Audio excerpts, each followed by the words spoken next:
Welcome to the Nerd Party.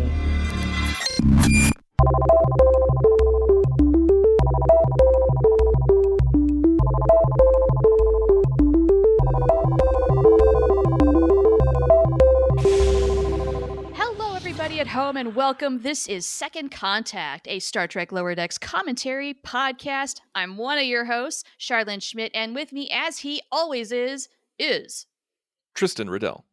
Tristan Riddell. We are back once again. We are in the thick of it. We are doing a season of Lower Decks. It is a good time. It is a happy time.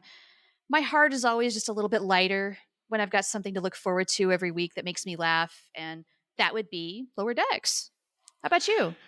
Absolutely, yes. This is always a joy. It's always fun. And even if it's like a subpar episode or an episode that's not as funny as the previous one before, there's no bad episodes in Lower Decks. That's just it. Yeah, there's good episodes, and then there's the really good episodes. There's no bad ones. Right, there's nothing that makes you groan and go like, oh, that was a waste of time, or like, ugh, like that was horrible. It's always just kind of like, okay, all right, I laughed a few times. Okay, cool. You know, you got your 22 minutes of entertainment. Right? No complaints, no notes. Not really. Actually, I take that back. I do have a note for the very end of this one in a Lower Decks first. But hey, look, can't be perfect all the time, right? That's right. So let's just go ahead and get right into it. So this is the third episode of the fourth season, and we are starting this one actually opens. There is no cold teaser, there's no cold opening or anything like that. So this goes straight into the regular show intro. So we're going to go ahead and skip that. We don't. We normally start right after the CBS Productions logo, but we are actually starting this. So it's actually at the 1 minute and 33 second mark. So as soon as they warp off into the distance and you see Mike McMahon's name, it goes away. That's where we're starting. So let's just go ahead and and even if you don't have the episode in front of you, we're still going to make it entertaining. So let's just go ahead and do the countdown now. Let's do it. We do not need to talk through the theme today. All right. So all right, here we go. We'll do 3, 2, 1, go, and that's when you hit play. 3. That's right. 2, 1, go. All right. Immediately, I'm intrigued. Cradle of Vexilon. There's a ring around a star. What is it? A Dyson sphere? That's actually, when I first saw that, I was just like, oh, is this like a modified Dyson sphere? I was like, oh, is it like the one in Halo, and everything like that. And so this was like, a lot of people know this concept from the video game Halo, which is very popular. But absolutely, in the 70s, there was a book called Ringworld.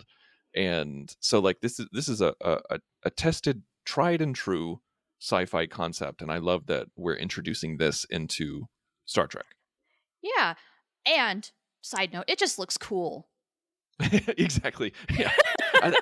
I did see some criticisms online where there's just like, why is this star so tiny? How is that really a star? Is it something else? I don't know. What if this thing is just ginormous? We know it's ancient.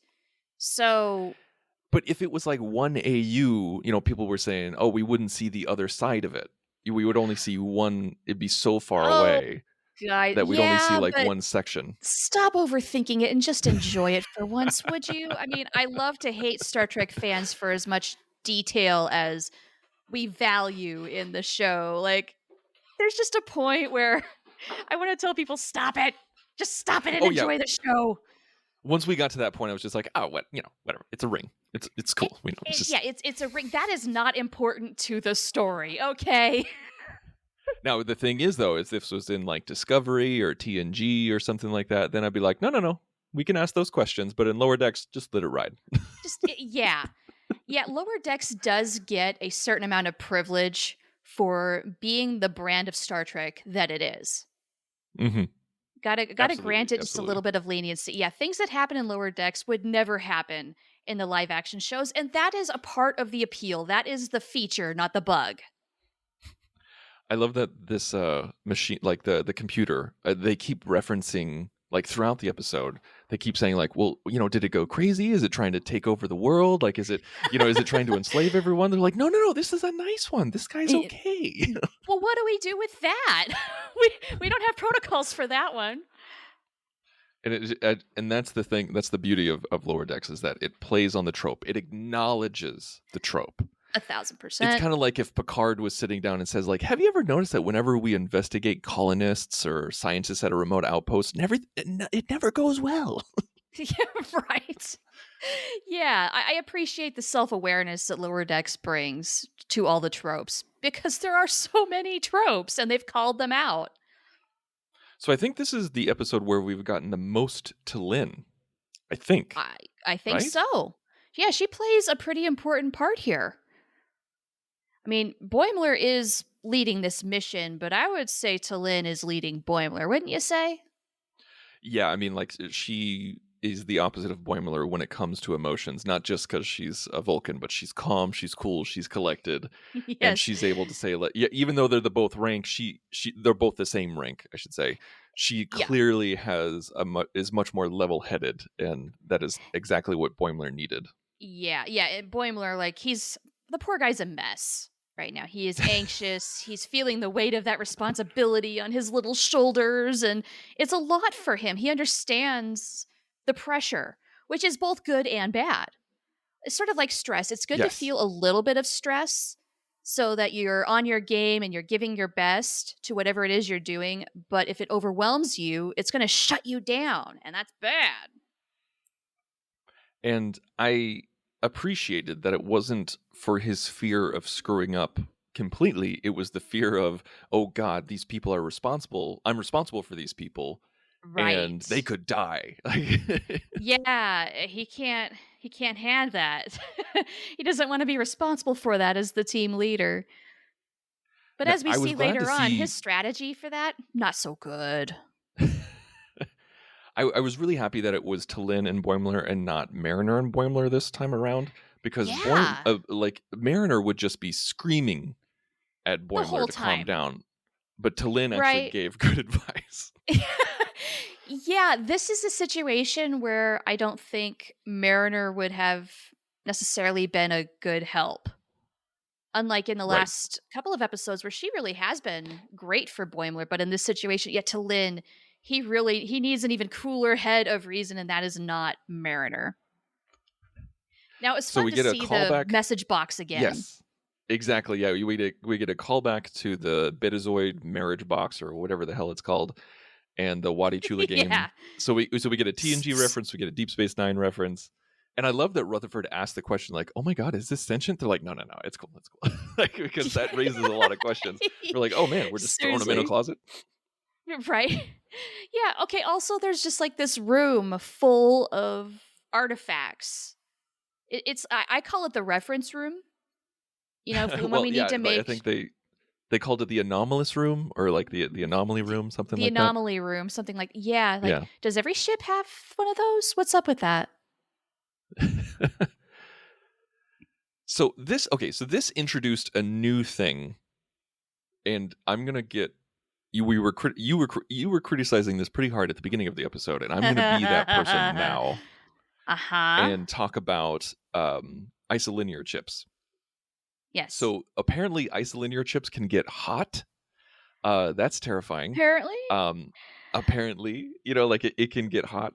So that's a new information. And also, if one fails out of all of those, it can be catastrophic. I guess it's sort of like old-timey Christmas lights, like how if one went out, the rest of that chain was broken.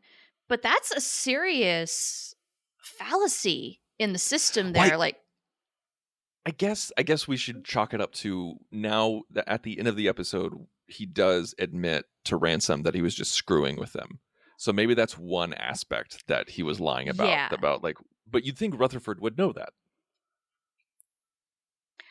well, you would think. If anybody would know Yeah. that, it would be him. So, yeah. But also, to your point about the heat generation, like that's such a modern day computing thing where we need fans in our processors because they generate so much heat. I guess we haven't overcome that in the future, or is it short-sightedness on the writer's part? Or it's just one of those things where you're like, it's lower decks, calm down. Like, Just like it's right. This is just another thing. Just don't think too hard about it. It's fine. It's the first And time so we've with seen the- such a thing. yeah. With the captain trying to fix everything, we find out that she minored in ancient technology, ancient computer Right? technology. And And I I do like that love, Ransom called it out, where Ransom's just like, we have engineers. She's like, shut up, I got it. yeah, all I have to do is install the system update and nothing ever goes wrong with that, as we very well know in modern Oh, computing. this moment, I love it when the clouds drop, like clouds freeze to ice and then drop, Uh-huh. and then everyone bumps off. But then there's one person who's like, oh no, I must paint it. Well, they are artists after all. Oh my gosh, I laughed so hard when she said, well, we're all artists and poets. That's one of my favorite things about Star Trek. And longtime listeners will know I talk about that all the time, because whenever we meet an alien species that's on hard times, they will say, we haven't always been this way. We were Right, exactly. we were a society of artists and poets and architects, and like it's always artists, poets, architects, musicians. It's all the creative arts, including. Yes. But then you have architects where it's just like, oh, but it's creative, but it's also industrial, like, and everything Right. like that. So it's always those things. It's never like It we were is. wicked cool soldiers or we built the best flying cars. Nope. Artists, Artists, poets. yeah. It's that mark of ultimate prosperity. I guess you can Yeah. thrive as an artist. Yeah, exactly. Yes, that is exactly why they do it. Yeah, it's all clear why. I'm just saying they do it a lot. They do. Well, and when I heard that line, I immediately thought of you. I'm glad you did. So the woman in the gold uniform with the Australian accent is an actress who's on the Apple TV Plus show called Mythic Quest. And she's really funny. She's the female lead of the show. Season 1 was brilliant, and really the other seasons not so much. But season 1 was great. She's really, really funny, and I was really excited to hear her pop up in Lower Decks. That's cool. So is this show on Apple TV, is it also animated? I've not watched it. No, it is not animated. Oh, okay. Good to know. Speaking of Apple TV, For All Mankind Season 4 coming up. I'm stoked. Do you watch this show? I definitely watch that show. I feel like all Star Trek fans should watch For All Mankind. They should. I'm also going to get my husband into watching it because he likes revisionist history. So once he gets into it, he's going to get into it. That's a perfect marriage of the two right there. So real. This reveal was hilarious. It's like, oh, did you get to the second layer of the isolinear chip? How many layers are there? Like, I thought this was a thing that was going to go on and on. Mm-hmm. Also, Billups has a pet ferret, which named Lancelot. For whatever reason, that choice makes perfect sense. It really does. There's I mean, if listeners out there, take no offense to this, but if someone says like, oh yeah, he owns a ferret, you would go, that makes sense. Like, there's just certain times. And here's the thing, Tristan, I can't explain why that makes sense. I just know that it fits that character. Absolutely, yeah. No one can explain it, but it makes sense. Right? Like, he can't have a dog. He's not going to get along with the cat. He's not going to have a cute bunny. No. I do love that the ancient manual that Freeman is talking about, even though they have all this technology and all it's super advanced, the ancient manual is still on like papyrus. Right. Well, that's the mark of knowing that it is ancient.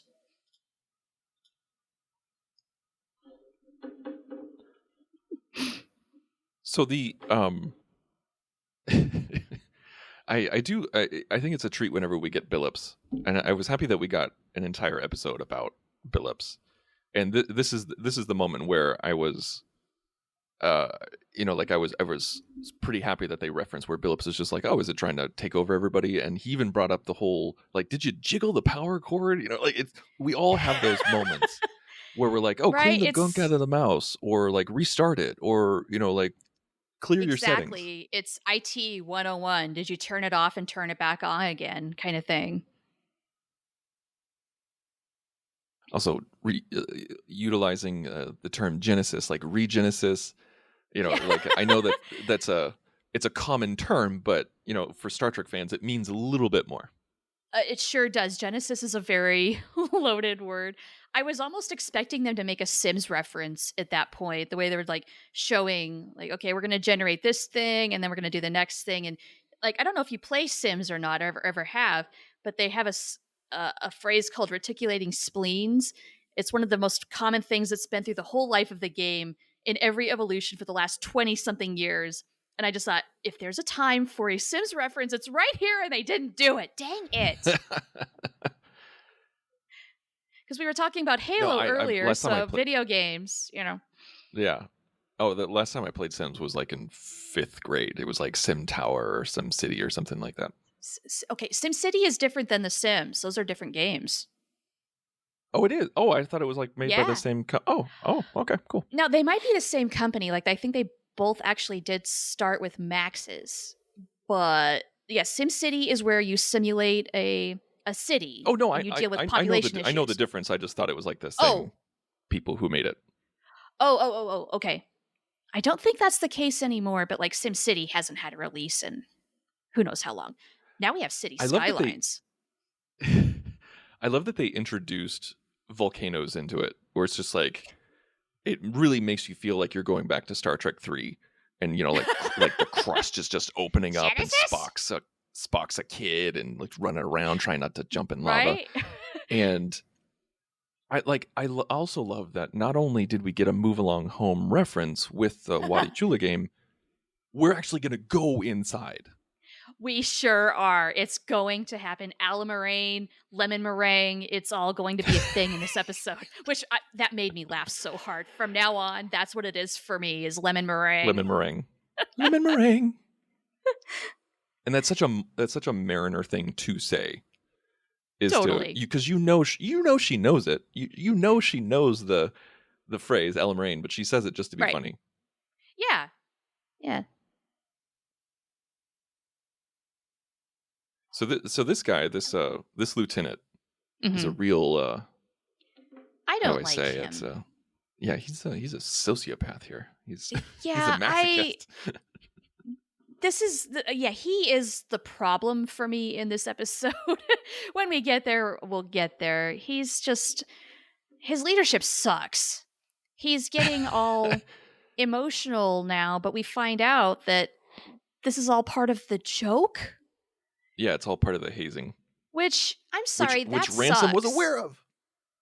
And Ransom is aware of this, and he's complicit in it. Okay, I got a lot of issues with that whole thing, but it's not a great message either. And look, we're not necessarily going to lower decks for really deep morals, messages, and meanings all the time, but like, that's a terrible thing to convey. Is like, okay, don't trust people because they probably are playing you, even when you think they aren't.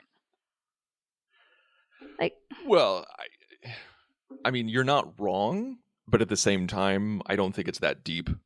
I think it's just a jerk, boss who is... They were just going for the joke, and I don't think they needed to do that very last line for that joke. It wasn't worth it.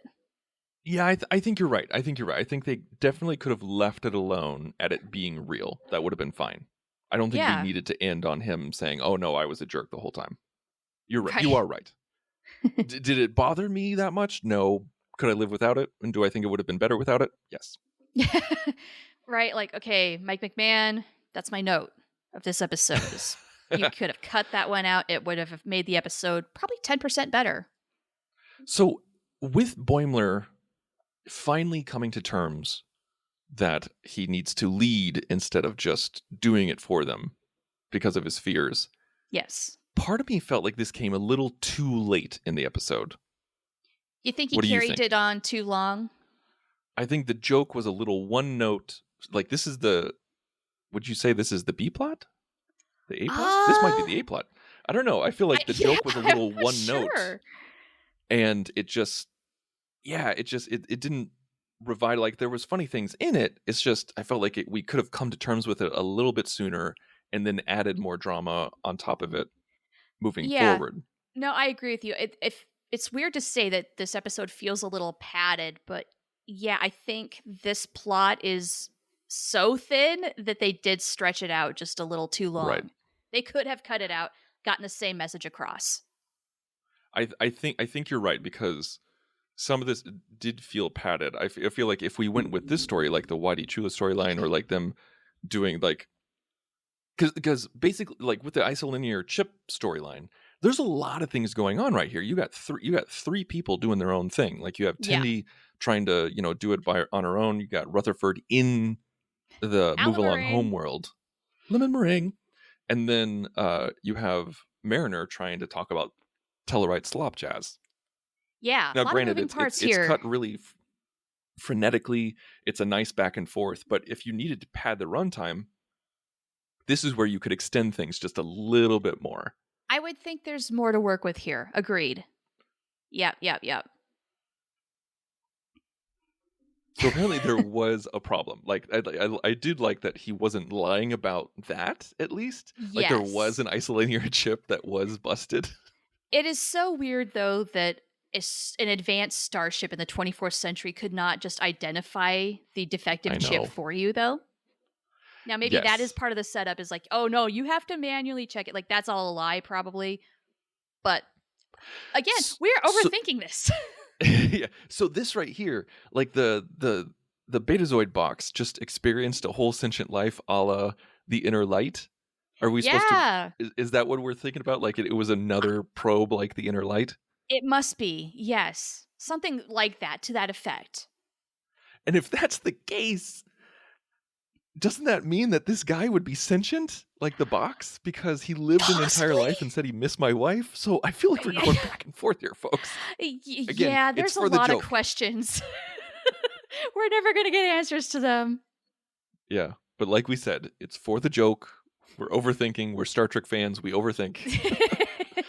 It's a weird tendency we all have in certain moments.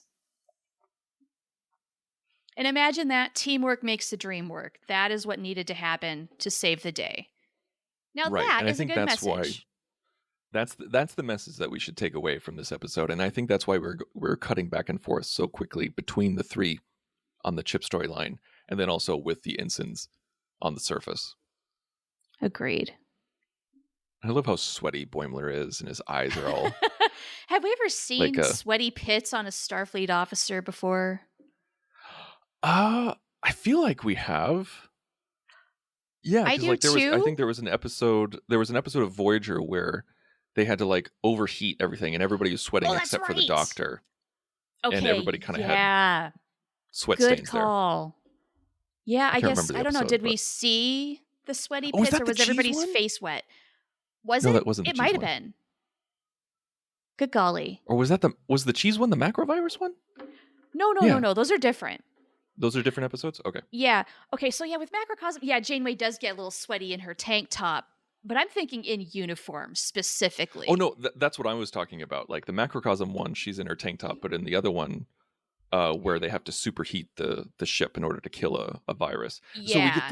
So we get The this koala! Twin Peaks esque Oh my god. thing with the koala.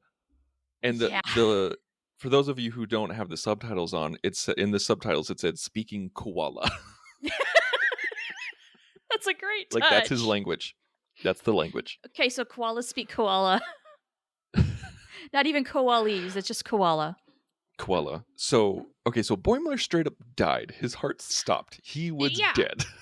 He was dead. He's not dead anymore. And he's looking a little fried. And they didn't even beam him up to the ship. They're like, nope. No, Dr. Ta'ana comes down to him? Okay. I mean, obviously it was fine. She got him back. We get a I'd like Keishon to walk by. know, what is that purple liquid they're drinking? And they're all drinking it. Uh-huh. But in different glasses, and Rutherford has a straw, which makes me laugh because nobody else has a straw. Those are the kind of details that I really like. Yes. And T'Lyn has her water room temperature. Right. Oh my God. Like, so unbelievably Vulcan. It is. I'm just waiting for the shoe to drop with her, though. Like, something's up. Here's why. In my mind, she looks so much like Valeris. It's like she's a sleeper of some sort. The real her's going to come out at some point. Like, yeah, I right, can't folks. trust anything anymore. After Valeris, everything's up in the air. Right? Kim Cattrall, you ruined Star Trek for me. That's what I'm saying. Not really. Don't I was send going to say, me don't mail. take that too literally, folks. I don't want any letters. No. Much like the show, All we right. say things in jest here. So what do you think? For me, this episode was kind of like, this was one of those episodes I was talking about at the beginning, where it's just like, it was okay. It's fine. It's fine. It's not a favorite. There's nothing terribly wrong or problematic with it, even though I have my critique. Just, it's not going to stand out. And that's okay because they can't all stand out. Right. They can all be gems. No. So that's all right. We'll be back next week. We'll have another episode and we'll see where that one takes us. So go to thenerdparty.com for all of our other episodes, as well as where you can subscribe. We're on everything. We're on iTunes. We're on Spotify. We're everywhere where you listen to podcasts. And if you want to talk to us, you can find us on Twitter at Join Nerd Party. You can also find me personally at The Insane Robin. And I am the Profanity. So until next week, thank you so much. Live long and prosper. Join the revolution. Join the Nerd Party.